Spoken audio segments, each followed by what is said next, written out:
there are there are cleaning apps where you can advertise on and people can reach out to you, right? But even those, you need to know how to navigate that system. Because remember, when they advertise, let's say I go on the cleaning app and let's use Thumbtack, for example. And so I need a cleaner to come and clean my house or my store.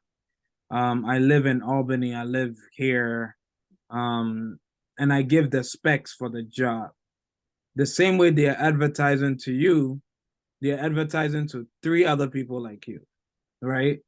And all three or four of you will see the ad.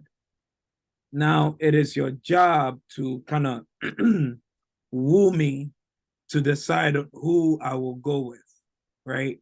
So there is Mhm. a so like let's say Thumbtack's job is to give you the potential client.